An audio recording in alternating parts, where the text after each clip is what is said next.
Hello, welcome to Dungeons Podcast. I'm your host, Justin. So, I just got back from the movie theater to watch Top Gun Maverick with my friend Cam, right? Short for Cameron, not for anything else. I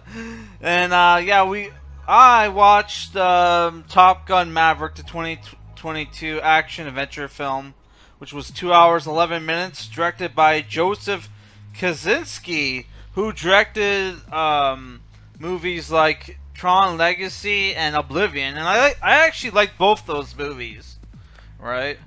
So like Kevin Street, one of my subscribers and friends of the channel, asked me to review this film, and I gotta admit I was not really that interested in watching this film because honestly I was not that much of a fan of the original, which we're going to talk about that film as well, which was directed by the late great Tony Scott, brother of Ridley Scott.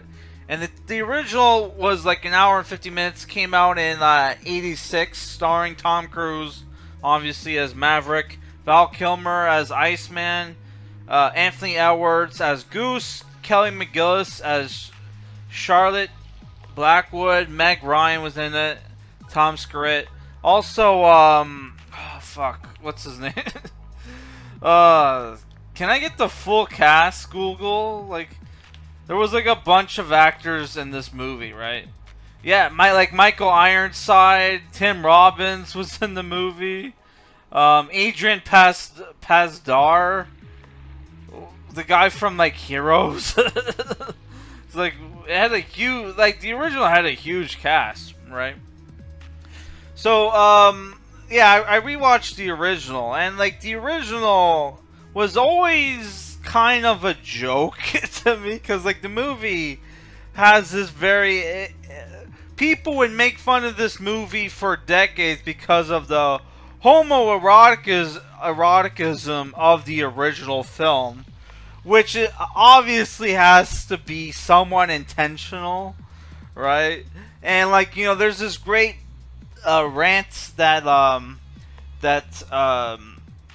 Quentin Tarantino did in some comedy film, which all you have to type into Google YouTube Quentin Tarantino on Top Gun, and you get this scene from this movie that Quentin Tarantino was in, where he is at a party and he was talking about one of the best scripts, Hollywood movie scripts ever. That was the most subversive. And that was Top Gun, because the movie, goes on this rant how the movie is actually about a man's struggle with his own homosexuality, which there's a lot of that in the original film, but he kind of gaslights a little bit, because he gaslights a little bit because the reason why Tom Cruise character Maverick doesn't have sex with Kelly McGillis's character the first time around when they're together is because he feels like she's using him because he took down a bunch of MiGs, right, the Russian aircrafts in a counter, right. So he's kind of conflicted, right? So he kind of and he does bang her at the end of the movie, right? But you have that whole thing where he has the rivalry with Iceman, right? And you have the scene where they become friends at the end, and he's like, "Hey man, you could be my wingman anytime." Bullshit, you could be mine. And apparently the original line in his rant, he says the original line was, "You can ride my tail," was an obvious reference to you know what. Right? But I heard that was the original line in the movie, and that they changed it because of the homosexual reference that you can equate to that line, so they changed it to "You could be my wingman," and I don't know if that's true. That's what I heard. I heard that early screenings of Top Gun, that line was originally "Ride My Tail," right? So if you, people, I'm getting a little ahead of myself, but the original movie was about you have this like hotshot young pilot who doesn't play by the rules, who has kind of a checkered past because of his dad, right? Who's this talented pilot. Him and his co-pilot get nominated for Top Gun, which is this which is the Navy's best fighter weapons school, where the best pilots of the U.S., even though they say the world, but it's really the U.S., go to train and learn how to be the best fighter pilots ever. And he has this competition with Iceman, who plays it safe. He's by the rules, right? And like at while that's going on, he has this relationship with one of his flight instructors, which is Kelly McGillis's character, who's gorgeous in the film, right? And while that's going on, he struggles with with his hotshot ways, and learning how to be a team member, right? And like at the end, you have our characters going on a mission to fight Russian MiGs, right? Russian aircrafts. So, and obviously the film is known for its awesome soundtrack, where Danger Zone plays at least 3 times in the film, from what I can remember, right? Which I watched Top Gun last week. So, as much as the movie's a joke, the original Top Gun's a joke, you have to give the original credit, because it has this very cool aesthetic thanks to Tony Scott. The Maverick character, as a mecha anime fan, the Maverick character inspired a lot of mecha protagonists, right? From everywhere from like Robotech to Gundam to obscure animes like Dragonar, right? It inspired a lot of mecha anime. So as a fan, if you're a mecha anime fan, you owe yourself to watch Top Gun at least once, right? And so if I were to give the original, I would say it's a 7 out of 10. A decent movie to watch once, and like there's some cool, and it's a fun movie as well. And the homoeroticism is not too bad.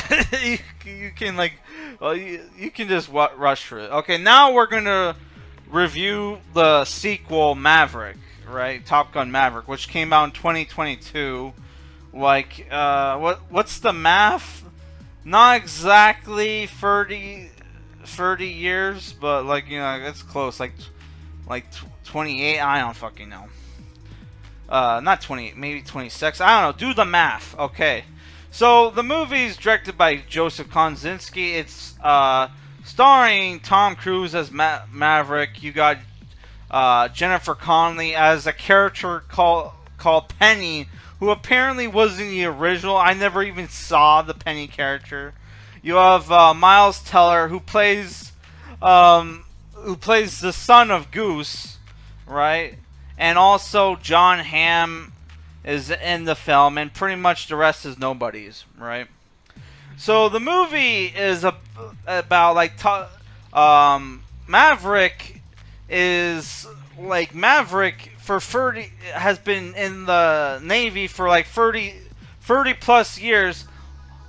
Also, I forgot Ed Wood's, not Ed Wood. Fuck.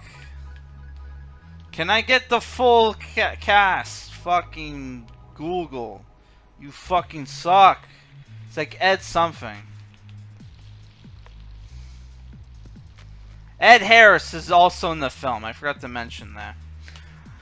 So, yeah, what happens is like Maverick has been kind of a washout in the U.S. Navy after fucking up, experimental stealth plane test flight, where he breaks the 10 speed Mach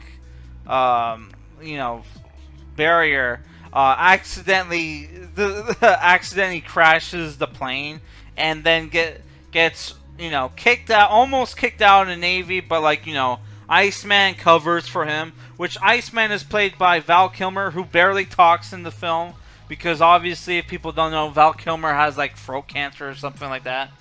And for some reason, Iceman and Maverick are still friends, right? And Iceman covers for him when he's like, when Maverick is an inch away from like getting kicked out of the Navy, right?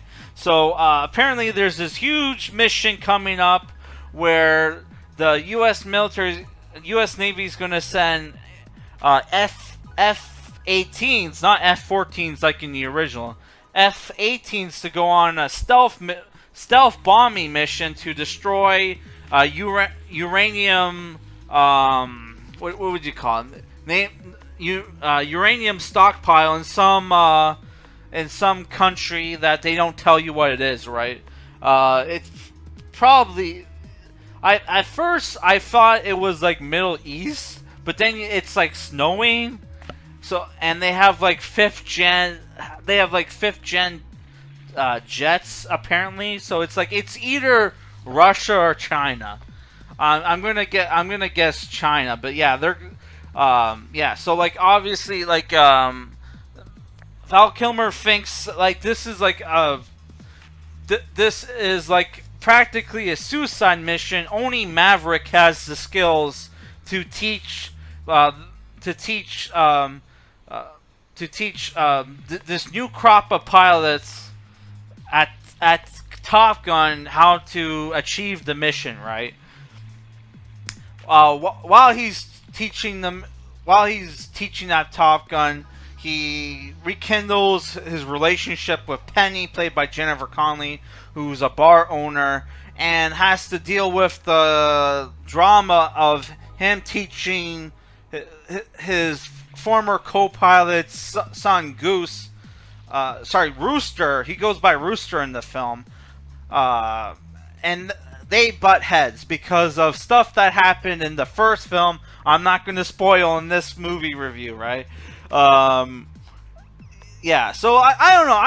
I like the film. There's a lot more action in this film than in the original, right? There's a bunch of cool dogfights near the end of the film, right?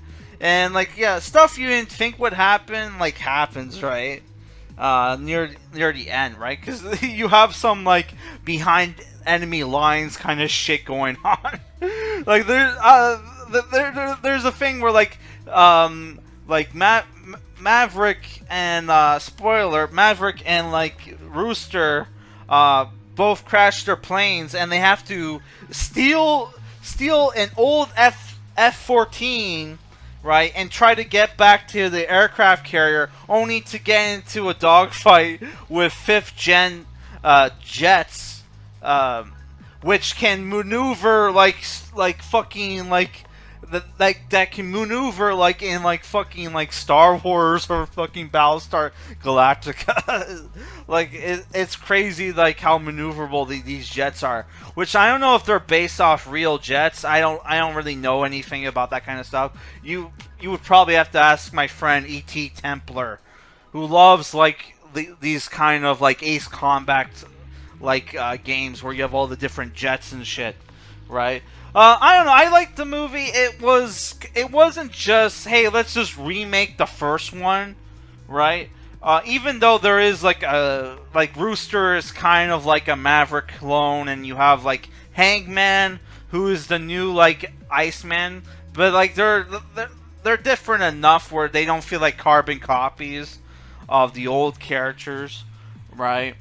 Though I kind of thought it was a bit like, I wouldn't say the movie's woke for doing this, but I thought, oh man, like one of the pilots of the movie is like this female pilot called Phoenix, played by Monica Burrow, and she gets put on the mission, and I'm like, oh great, like that, they have to be inclusive, because like the first Top Gun was like a boys' club, right? And that's probably why like it's called this like homoerotic like movie, right? But it's like, dude, like I kind of like the Boys Club feel of the original, and they put this chick in the movie, right?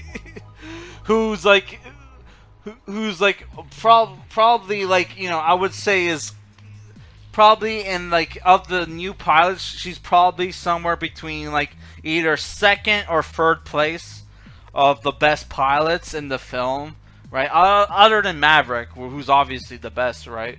But like, yeah, I don't know. Like the movie, besides from that, the movie is great. Though I kind of not a huge fan of the soundtrack.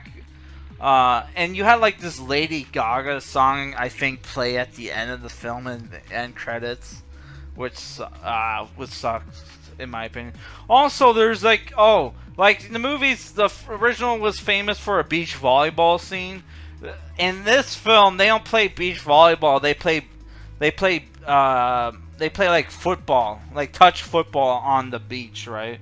Which was pretty cool. It was that was a fun scene. Right. Also, John Hamm is cool as the like hard ass admiral, who's like, you know, more concerned with like, you know, getting the mission objectives done than like, you know, saving the pilots, because, you know, he thinks like the mission is like, you know, that there's like, pretty much no way like they could achieve the mission and like save the pilots at the same time. But, you know, he has a change of heart near the end of the movie. So, yeah, I like the movie. In some ways, it's better than the original. In other ways, I kind of like the original more. I like the Boys Club, atmosphere with the first film, right? But, like, as an action movie, this one is way better, right? So, if I were to give this movie a rating, I would say it's a 7.5 out of 10. Worth watching, like, you know... It's worth watching, yeah, especially if you're somebody who's like huge into aircraft porn, you know, like you love like seeing all the jets and shit, then you would probably love this movie. Alright, that's it for this review, guys.